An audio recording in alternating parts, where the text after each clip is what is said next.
to me. It's still online, so you can all see it on the weather modification section of my website. And what he said is he was surprised because normally the Air Force wants to remain hidden.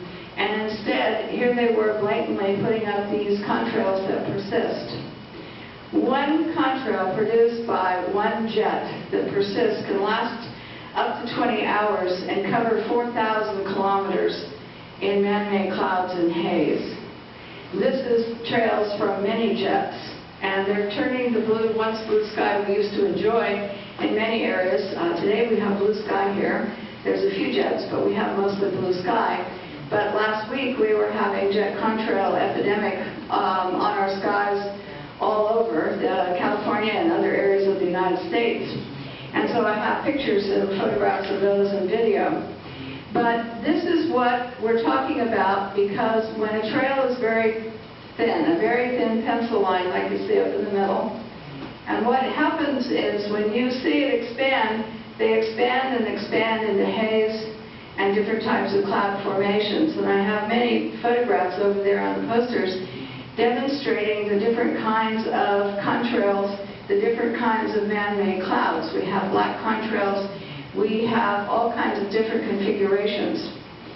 The skies are no longer deep blue most of the time, and this is of grave concern for all of us.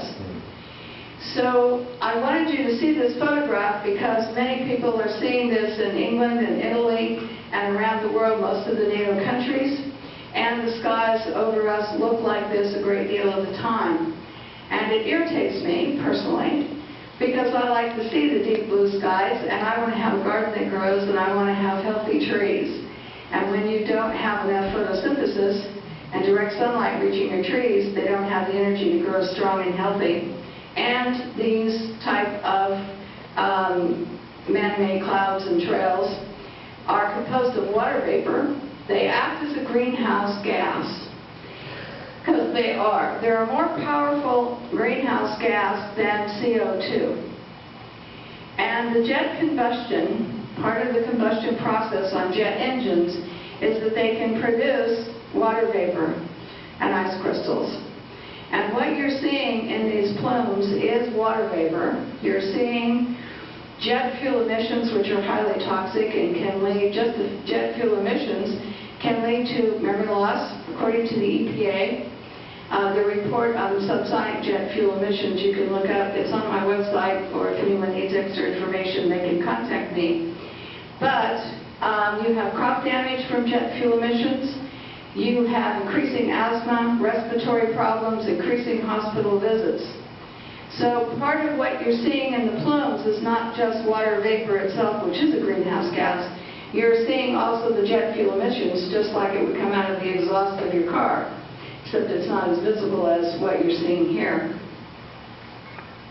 The definition of the term geoengineering is to minimize or reverse apparently global warming or climate change. It does neither.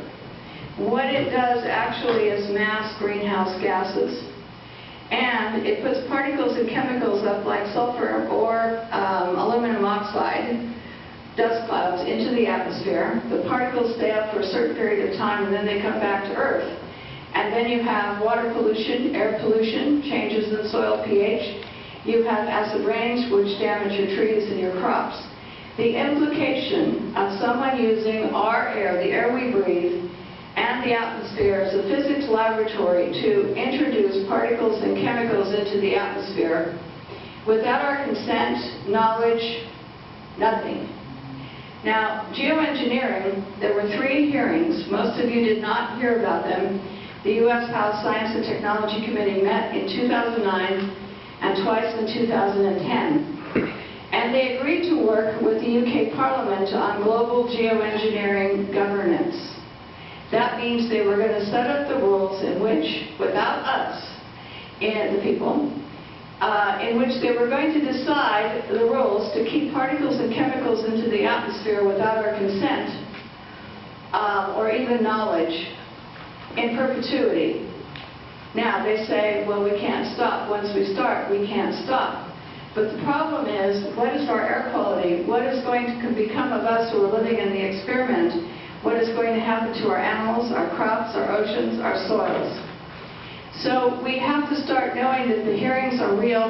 The word geoengineering, climate remediation, geoengineering governance is real. The Bipartisan Policy Center has a report on it. The Royal Society has a report on it, and it's being promoted to a great degree.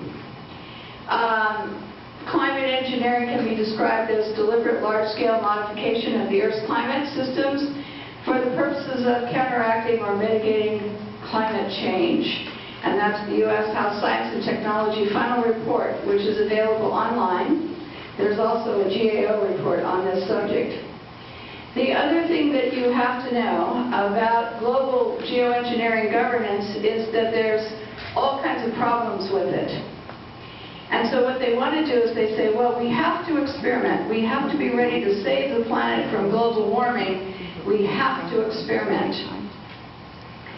But the problem with experimentation is that when they have those hearings before the UK Parliament and before the U.S. House of Representatives, when they held their hearings, they didn't ask one member of the EPA to participate. They didn't have anyone from agriculture. They had no one from the Forest Service there.